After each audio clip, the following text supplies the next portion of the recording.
Hey, congratulations. You've likely chosen, if you're watching this video, to take a vacation on an Oasis class ship with Royal Caribbean. You make a lot of decisions in a normal given work week, and the last thing you want to do is be overburdened with 10,000 different decisions to make during the day to try to maximize the events that are available on these mega ships. So we want to provide you some ideas, tips, tricks to make the most of your cruise vacation so that you experience the adventure of it and not the complexity. So we're just going to kind of navigate the events, the reservations, and try to give you some ideas that can help make this more enjoyable experience for you. So the best part of this is you can make this whatever you want. So that's awesome. So the first thing you might want to do is look at your itinerary. And what I did, I tend to be a little bit of a... OCD planning freak? Yep, maybe. Something like that. Yep. So I took our itinerary and I copied and pasted it, and then I made it big and I wrote all over it. I wrote our notes. But I looked at where we were going to be every day. So the first day it says cruising. That means that you're going to be on the ship all day, no ports. You're on the ocean. Yeah, you're on the ocean. And chances are it's going to be a formal night just because they, on the 7-day itineraries, they do a formal night on the first 2 sea days, which is the cruising days. So that gives people plenty of time to get ready. But kind of think about what you typically like to do at home. Do you like to eat dinner at 5, 6 o'clock? Do you like to watch a show and stay up till maybe 10, 11 o'clock? Or do you want to stay up till 1, 2? There's all kinds of different schedules depending on what you prefer. The pizza's available till 3 a.m., just so you know. No, you don't know that from personal experience. No, I actually didn't stay up that late, but it is available till 3 a.m. Yep.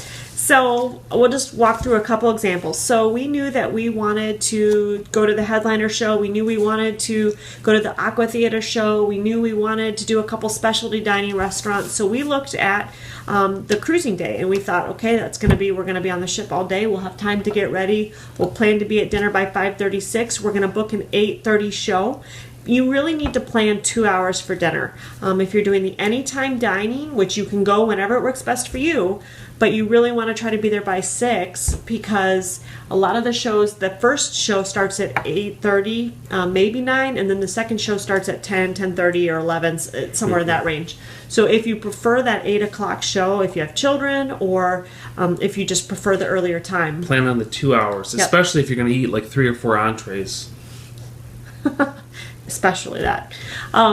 So that is one idea. So just really look at the itinerary of the ship. If you're going to be in a port day and you have an excursion, and you know that you don't get back until like 4 o'clock, and you know that you're going to have to get ready for dinner, you're not going to want to probably book an 8 o'clock show that night. But they offer the shows multiple times. So for example, we went to Blue Planet, which was their was it the headliner show, or one of the shows? It was brilliant. It was like a Cirque du Soleil type experience. It was really awesome. Actually, the headliner show was the Beatles, but anyway, it was one of the productions. It was awesome. Back from the dead. Yeah. The actual Beatles were there. But we picked those on days that we knew we were going to be back on the ship. And so, again, just your itinerary will be in your cruise planner, and you're going to want to just take a look at that to know when you're going to be back on the ship. For us, this was a repeat itinerary for us, and so we knew that we weren't going to be doing any excursions, so we booked all of our shows at 8 o'clock. See, and there's chaos on these ships as well. I mean, people that don't know and they don't plan, they don't take this advice, I mean, they're just kind of flooding into these venues trying to expect to find a seat, and they can be quite disappointed to find out that they don't have reservations, so they aren't going to be able to get a seat. There is a standby line, but that's only if the reservation folks don't show up. Which actually makes a really good note. If you make a reservation and you decide, I don't really want to go to this show, you don't go. No big deal. And then somebody in the standby line is going to thank you for that. So let's just talk for a quick moment about the volume of people that could be at any of these venues and what happens when the show's over and they flood to the exits. So we went to the Aqua Theatre show, which is at the very back of the ship, and there's a lot of people back there. It was on the boardwalk, so it's on deck 6. And we knew that we needed to get to the front of the ship for another show we were attending, and let me tell you, when the Aqua Theatre show emptied, it felt like there were hundreds and hundreds of people all trying to get out the door. Well, and of course, everybody was trying to get on the elevator, and everybody was congregating right in the area, right outside the entrance, so it was just mass chaos. And the next thing that we wanted to get to, I think, was on the front of the ship. Front of the ship. So we were on the back of the ship. We wanted to get all the way to the front of the ship, but how do you get there through a mob of people? So what we did, which we found other people did the same thing, as when we finally got through the crowd of people, we jumped down to the staterooms, just kind of through the elevator stairs area, and walked all the way down on deck 6. So staterooms were on one side of us, walls on the other. And walked right down their hallway, the actual hotel-looking room hallway, all the way to the other end, rather than walking right through the promenade. Right. And Saved again, a ton of time. look at that floor plan for your ship. That's going to be so helpful, because you'll know that, hey, there are staterooms I can walk in that hallway. You know where you're going. We heard so many people say, I'm so turned around, I'm so lost, I don't know where I am. If you look at that floor plan ahead of time, that really helps you just kind of navigate the ship and know where you're going and know which direction, because you know boardwalk's on deck 6, and you know the theater's on 4 and 5, and you can work your way around a lot easier that way. And there are touch screens on all like the major areas as well that kind of help. They have a where you are, or you are here kind of red dot, and it tells you where you want to get to. So I mean, there's ways to navigate as well. Easily, but, yeah. You know, another thing about these ships is a lot of them sail. The ones that we like sail in the Caribbean, which you think Caribbean equator, you think it's going to be hot, so you probably pack light clothing.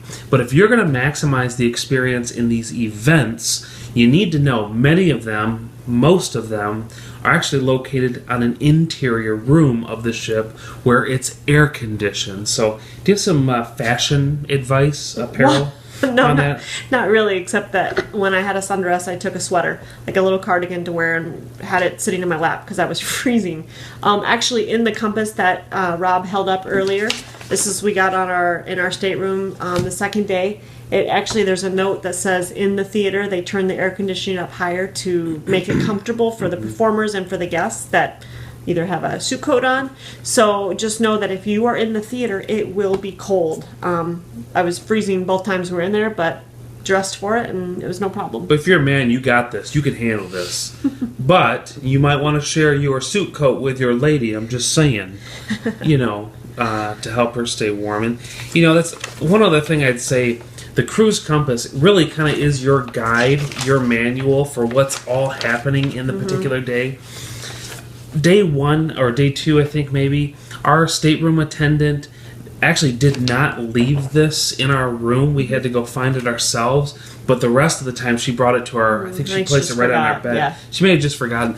So if your stateroom attendant forgets to bring it to you, just know that there's a resource library of these, a whole archive of them stored at guest services in the Royal Promenade on deck 5. So you'll see it's actually right outside of that. It's like a magazine rack. Yeah, magazine rack. A minute. So you'll see all these in there. So if you, for some reason, don't get one or you want to have 2 of them, just stop down on the Royal Promenade deck, deck 5, and stop by guest services. You don't even have to wait in line. Just go out to the magazine rack, snag yourself one of these, and then it makes great conversation Absolutely. at breakfast, lunch, and dinner.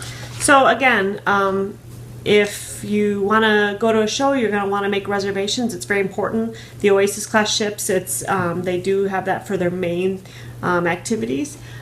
Speaking of activities, they have like game shows and like question and answer sessions, and a lot of times they play those the following day. They're hilarious. On the Royal. So there was a love and marriage game show. We actually missed it, or accidentally missed it, and we were able to watch it the next day on the TV in our stateroom. That, I think it was played at 11 o'clock. So I think we just kind of laid in bed and watched it, and so we were able to participate in it. It was funny and great to see. I think there was actually a really interesting interview session with the captain of the ship and the cruise director, and that was really interesting. But we missed it again, and we were able to watch that. So again, most interesting fact for trivia is that there are filtration systems to the sewage on the Royal Caribbean ship. And on the back end of it, I'm told by the captain that it actually is pure enough to be water, but Royal Caribbean does not actually consume that water. After the filtration, they bottle it up and sell it to Carnival cruise. Kidding. He's just kidding. The captain was kidding. So, enjoy Carnival if you're accidentally watching this video. Enjoy your ship. So he's kidding. So okay. Anyway, Thanks again for watching. If you have any questions, again, look at your itinerary, look at the shows, book a show. If you don't make it, fine. You just don't go. And enjoy your vacation. There's lots of fun activities. Do things that you would never do at home while you're on vacation. So that's right. So like and subscribe to this YouTube channel, and we're going to continue to provide you tips and tricks from our experience on the Oasis class ship of the Allure of the Seas and beyond. So we'll see you on the other videos. Awesome. Bye.